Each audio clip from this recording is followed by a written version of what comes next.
Okay, quick video. We're gonna go over the hand-holding concept. I want to make this like as long as this video. Okay, so let's go start. So, hand-holding agreement, right? What is it? The hand-holding agreement is basically an agreement that says that when villages go on missions against each other, they will not look to harm each other past anything that is required, and also that they will not look to capture each other, and they also will not look to maim each other. Okay? Or kill each other. Got it. Right. So, why does the hand-holding agreement exist? So, hand-holding agreement exists because of human nature. A concept that I think is lost a lot when we talk about how people interact with each other in the game is that people are very selfish at their core, okay?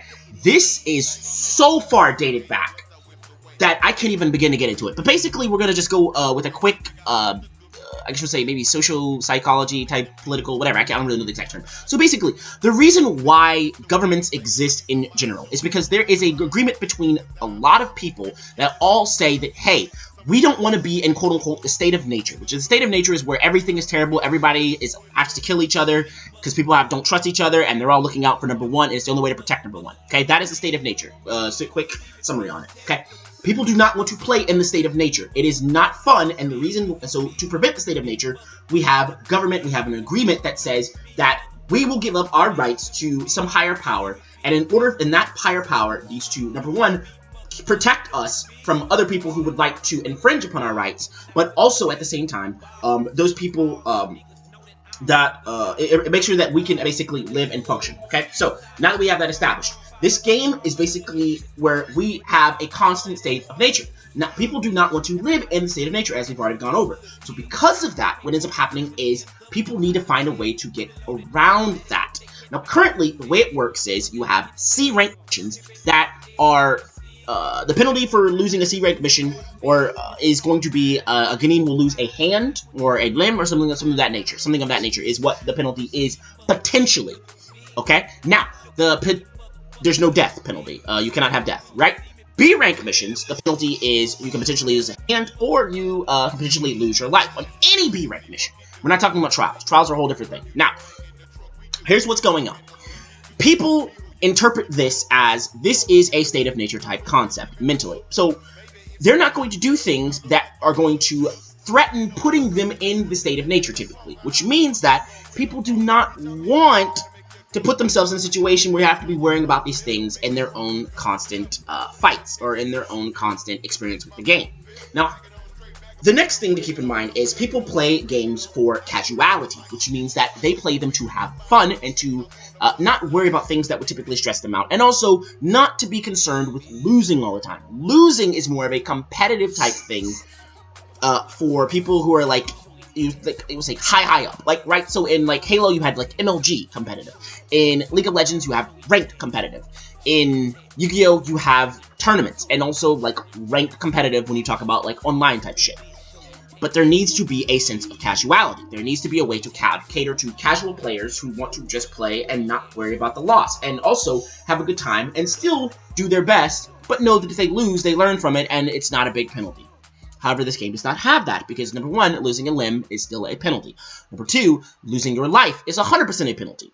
And unfortunately, the way the game is currently set up is Ghanim is not fun to play because of the nature of the rank. There is a lot of skills that don't exist at Ghanim that exist at Chunin. A lot of things like Yuki, you don't get any of your Yuki abilities basically until you become a Chunin. Now, because of that, and that's the way they function with a lot of clans and classes and specs, it means that people want to be Chunin. They don't want to sit there at Ghanim, even though that may have the highest level of protection. So, they will say, okay, let's be Chunin, because that is the base level at which I can have the most maximum fun out of the game in a quote-unquote casual sense, right? So, why does hand-holding exist? Not why does hand-holding exist, but how are people managing to do this hand-holding thing? Well, it's very simple. The penalty for these losing in these types of situations only gives the choice to your opponent. Because your opponent has the choice, you want as a player to maximize and make sure that the opponent who therefore has this choice is not going to feel lean towards making a choice that negatively impacts you. And the way that you do this is by making sure that everybody's cool with each other. Now, you have people who have tried to break this mold, and it does not work. Example, Kiri tried to break this mold. Taki tried to break this mold. And if people were to say, well, Kiri's a one-off thing, we now have Taki as an example, that it's not a one-off thing, and it does not work. Now, what did Kiri try to do? Kiri tried to be, basically, the one who did not really, quote-unquote, care about the handholding agreement and was about just getting the smoke, right? Doing this sets you up, as we've seen with Kiri, to be village villain for the entire way, to be chastised, to have all of your new players basically punished constantly for just being there, to have your older players be punished for being there, to set you up basically to be in a position where all of your higher-ups feel no safety and no loyalty there, and so therefore will eventually, possibly, rogue.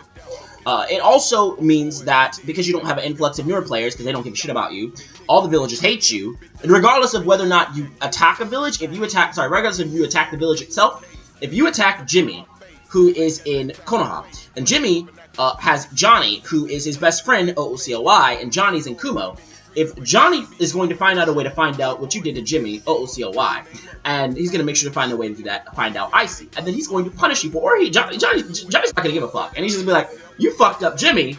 If I ever catch any of your people on site, because it's within the quote-unquote IC that I can do this, I'm just going to fuck your people up because I'm going to call you bullies and fuck you up and not give a shit. And so then you have all of your village being punished for the actions of just maybe a few people. Now, or the actions of your, I would say most vocal people, or most active people, who are out there saying they're about the thug life, and they're goons, and they're not soy, they'll do whatever they want, blah, blah, blah, blah, blah. Right. So, we've established what the problem is. We've established why it happens due to human nature, state of nature, casuality. People want casuality in a game, yada, yada, yada. Also, people don't want to lose 6 months worth of work when they lose in a fight, because Jimmy was getting bullied by Terrence in the village or whatever, and being a dick about, or not being a dick about it, but was being goonish. And so because Terrence was being a goon, Johnny is now going to lose his 6 months of progress, or 3 months of progress on his character, because Terrence was being a goon. Because you have to think about it. If Terrence is a goon, Terrence's goon-like behavior doesn't even negatively impact Terrence, because Terrence is probably strong enough to protect himself from his goon-like choices. Instead, it only hurts the noobs. Instead, it only hurts the people who don't do these types of things. This means that those people... This is another thing about why villages die. Hear me out.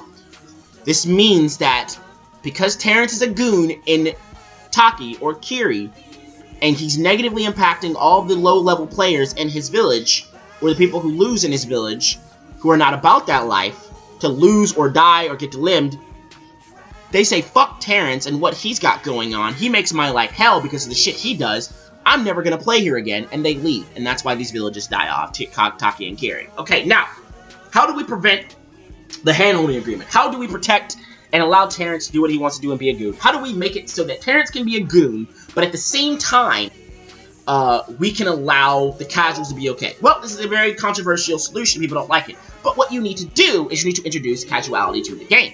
And that means that you need to remove the ability to be delimbed as a Ghanaian. You need to remove the ability to be killed on the casual B-rank missions. You need to remove the ability to be delimbed. Also, maybe you might be able to keep the ability to be delimbed as Chunin. I don't know, maybe that's not that bad. But being able to be killed as Chunin, actually, you know, I probably got to move the limb thing anyway. People are still going to fucking do the casual thing. I mean, people are still going to do the fucking hand-holding. But, it depends. But dying at Chunin is not okay. It's just not okay. Because it's such a casual rank, and it's so, such a rank where people just regularly would rather be at to enjoy the game. And you should not be able to die at that rank on missions. Also, second thing. Another reason why casuality exists. Because no one wants to get fucking captured on a fucking C-rank mission every time. Okay, if you or fucked up on a C-rank mission, which leads to a whole nother problem with we're talking. And I'm not even gonna go about dealing with A rank and above, because that's a whole nother fucking issue. That's the issue for dealing with how to help the goons out. Okay, now how this doesn't seem very fair to goons. Like, they don't get to get their fun in, right? They don't get to be goon-like. Well, what needs to be understand is goons. Being a goon only needs to work against other people who are about goon life as well. Now, there are a couple ways to fix this, actually. Now, I'm a couple ways to fix this. I'm not gonna lie. Now, here's how you fix this, okay? Here's how you fix this problem. It's very, very simple, actually. you can use the concept that's from RuneScape. Okay? Now, if you don't want things to be total soy, what you do is you say, alright, if you want to be a goon and you go on a mission or whatever, one of these BC ranked missions, you can hit a little toggle above your head, or you can make a statement before the mission starts that says, I'm here, I'm goonish, or I'm goon, okay? And when you say that I'm goon, or I'm lethal, or whatever the fuck you want to call it, or whatever, what that means is, if you lose, if your team loses, you are the one who is to be targeted. You are the one, because you said that you had that intent and you were going to do that. You were the one to be killed, to be maimed, killed, whatever the fuck you want to call it from that point, because that was your intention when you started it or whatever. That solves that, because then it says there, puts the target on you. Everybody says, oh, that target's on him. He's that person like that. Fuck him. We can fuck up with him. We can fuck his shit up. Everybody knows what you're about from the get-go, so nobody feels like they're cheese at the end. But also, the person who attacked you, I mean, also, at the end, you don't feel bad because you wanted it. You wanted it. You said that when you talked with that on, when you told them that's what you were there for, about the goon life, it happened and that was it.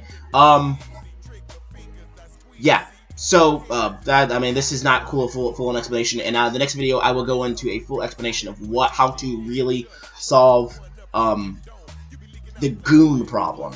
Because what we just accomplished here, this was just the casuality problem and why it happens, for people who can understand why it happens, not, I guess, quote-unquote, the full overworked solution of it. So I guess we call this part 1, but that's this video. Alright, we're done.